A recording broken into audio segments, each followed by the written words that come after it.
সাধারণত আশ্বিন মাসের শুক্লপক্ষের ষষ্ঠ থেকে দশম দিন পর্যন্ত শারদীয়া দুর্গাপূজা অনুষ্ঠিত হয়। আশ্বিন মাসের শুক্লপক্ষটিকে বলা হয় দেবী পক্ষ। এই 5টি দিন যথাক্রমে ষষ্ঠী, সপ্তমী, মহাষ্টমী, মহানবমী ও বিজয়া দশমী নামে পরিচিত।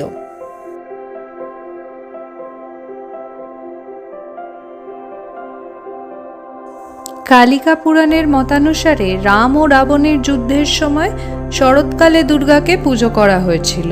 হিন্দু শাস্ত্র অনুসারে শরৎকালে দেবতারা ঘুমিয়ে থাকেন, তাই এটি যথার্থ সময় নয়। অকালের পুজো বলে এই পুজোর নাম হয় অকাল বোধন।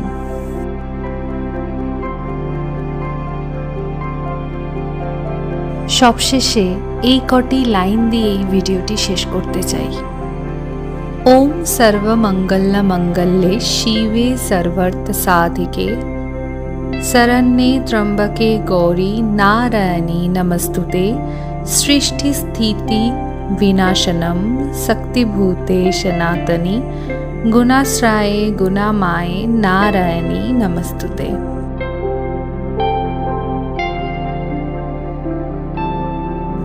এরকম ভিডিও আপডেট পেতে গেলে লিটল লাইফকে কমেন্ট করে জানাতে হবে, সাথে লাইক, শেয়ার, সাবস্ক্রাইব অবশ্যই করুন।